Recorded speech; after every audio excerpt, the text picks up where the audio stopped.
Jujur saya bingung teman-teman kalau bisa datang ke sini karena saya nggak ada informasi kemana-mana. Memang betul ada pertemuan hari ini antara saya dengan kuasa hukumnya saudara Niko.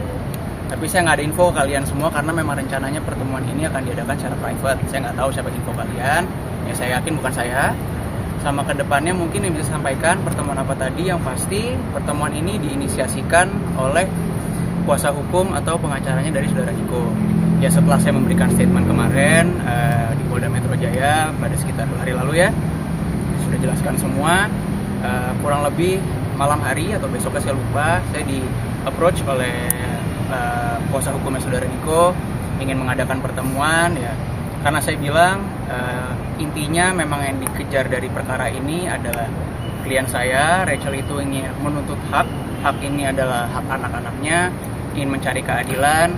Ya ternyata ada yang mau disampaikan dari kuasa hukumnya saudara Niko. Ya saya dengarkan tadi sudah ada beberapa poin yang memang diajukan oleh saudara Niko. Tapi apa itu isinya saya juga mungkin belum bisa terlalu disclose kepada kalian semua. Saya tidak ingin mendahului klien karena apapun juga saya ini adalah kepanjangan tangan dari klien saya, yaitu Rachel. Pasti saya sampaikan dulu ke Rachel. Nanti dilihat dulu kira-kira poin mana, apakah ini bisa disepakati atau tidak. Cuma mungkin di sini yang bisa saya jelaskan, kemarin saya bilang disinyalir bahwa ternyata rumah ini mau dijual. Ternyata memang betul rumah ini mau dijual oleh saudara Niko. Maka tadi ada semacam penawaran yang disampaikan. Cuma untuk isinya apa mungkin tidak akan disampaikan dulu. Biar nanti kita ya lihat bergulir aja ke depannya. Cuma intinya ini ingin diselesaikan. Kalau dari pihak Niko juga tadi yang saya lihat ingin diselesaikan secara baik, ingin ada tanggung jawab. Cuma kita lihat lah karena jujur, semua ini bermasalah awalnya itu sejak 2021 mereka sudah memiliki kesepakatan bersama. Ternyata memang ada yang diingkari, terjadi masalah. Ya harapannya dengan ada pengajuan lagi, mungkin nanti akan ada kesepakatan baru. Ya hal yang sama tidak terulang lagi, karena mungkin bisa dibilang dari klien saya dalam tanda kutip ya, mungkin ada traumanya juga gitu dengan dibikin kesepakatan lagi atau apa. Cuma kita lihat ke depannya ya. Sebagaimana kita kata bersama sih juga laki-laki itu kan harus dipegang adalah omongannya. Semoga ke depannya ya kita lihat lah, semoga omongannya bisa dipegang, apa yang ditawarkan ini betul. Dan ya kita lihat dulu tapi dari klien saya Rachel apakah mau terkait dengan apa yang ditawarkan. Ada berapa teman-teman, saya ada mungkin berapa akan poin? ngomong lebih jauh. Ada berapa poin tadi yang disepakati mungkin yang nggak ada yang disepakati. Kalau tanya ada yang disepakati belum ada. Oh, belum ada. Jadi ini sifatnya kan saya yang diajak ketemu.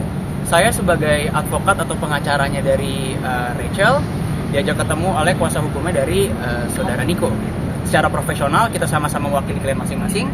Saya mewakili Rachel, tadi saudara Excel ya. Saudara Excel mewakili saudara Niko. Rekan-rekan Excel, karena saya sebagai advokat ya harus juga memanggilnya juga secara profesional. Rekan Excel tadi mewakili saudara Niko. Ya, kita berbicara secara profesional, mau dibawa kemana, cuma saya sampaikan juga. Ini akan saya sampaikan ke klien. Kita lihat klien bagaimana, karena kita juga sama-sama kepanjangan tangan. Ya kita lihat ke depannya gitu sih. Bang, terkait pengukuran rumah itu apakah udah ada komunikasi sama Rachelnya sendiri atau tiba-tiba dari pihak sana ada yang datang? Oh, kalau yang terkait pengukuran rumah sih, ini info berdasarkan info yang saya dapat ya. Bagaimana juga saya menyampaikan apapun dalam teman-teman media adalah dari data-data dan informasi yang saya dapat dari klien. Kalau masalah itu yang saya dengar, yang saya dapat dari keterangan klien saya, bahwa memang betul itu diinformasikan.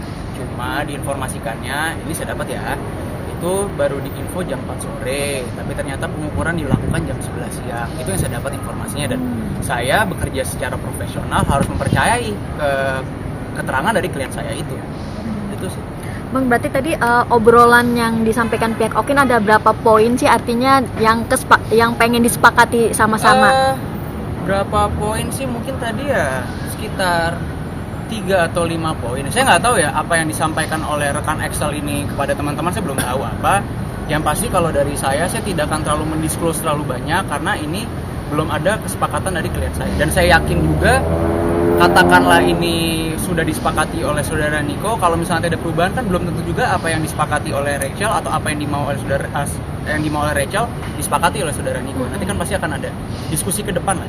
Cuma ya saya kembali lagi, harapannya kalau memang ada yang ingin diajukan oleh saudara Niko, ya harapan kita, harapan Rachel juga pastinya ya omongannya kali ini bisa kita pegang gitu sih. Ada rencana untuk bertemu kedua belah pihak nggak sih Bang? Sampai saat ini sih belum ada ya. Ya maksudnya gini, sudah ada apa ya, kan saudara Niko menunjuk kuasa hukum, klien saya Rachel menunjuk saya selaku kuasa hukumnya, ya berarti kan mereka yang menyelesaikan secara profesional, dalam artian ya biar kita lah yang menyelesaikan. Kalau ada video kerana hukum besok. Jadi kita lihat ke depannya. Ya, kalau itu saya nggak mau banyak ngomong dulu. Kita lihat ke depannya bagaimana, ini bergulir bagaimana. Ya nanti kita lihat. Saya juga nggak perlu lah. Saya harus kasih tahu langkah-langkah apa yang saya akan lakukan ke depannya. Nanti kalian lihat sendiri. Bang Aga, tapi untuk rumah di Kemang masih ditinggalin oleh Sorry? Rumah yang di Kemang masih ditinggalin Masih ada oleh yang adik-adik. stay. Sampai sekarang masih. Dan itu ya yang kita lihat jadi membuat ya kurang nyaman lah adik-adiknya, kan kasihan juga ya. Seperti saya sudah sampaikan, ini kan adik-adiknya itu sekarang tinggal di situ. Ya kalian tahu juga Rachel tulang punggung keluarga, tidak hanya menghidupi anak-anaknya, tetapi juga keluarga besarnya. Ya. Berarti kan kalau memang nanti harus pindah, Rachel kan harus keluar biaya lagi, harus keluar tenaga lagi untuk mencari tempat memindahkan adik-adiknya dan saudara-saudara. Oke, dikit dong kemarin klarifikasi terkait yang tidak sengaja Rachel kepencet foto benar. itu Itu tuh. akhirnya saya konfirmasi juga karena saya juga kaget kan kalau memang ternyata ada hal seperti itu, ya pasti kan tentu tidak akan kita diamkan. Cuma saya pastikan itu memang benar kepencet. Kalau waktu itu ya keadaan Rachel mungkin syuting lama, capek, ya kepencet hal yang wajar lah. Berarti memang tidak ada indikasi Sampai saat ini nggak ada. mungkin secara psikis, mungkin Rachel kan merasa psikisnya karena mendapatkan dugaan ancaman. Itu gimana sih Bang? Oh, kalau masalah ancaman gini, saya sih jujur ya, saya tidak terlalu mendalami. Cuma informasinya memang ada. Cuma untuk hal seperti itu sepertinya di luar kapasitas saya. Saya di sini hanya fokus kepada permasalahan antara mereka berdua yang mengerucutnya kepada masalah rumah. Tapi memang berdasarkan informasi yang saya lihat memang hal itu ada.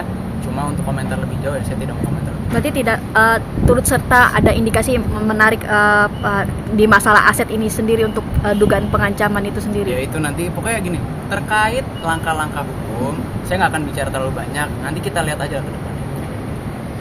Oke.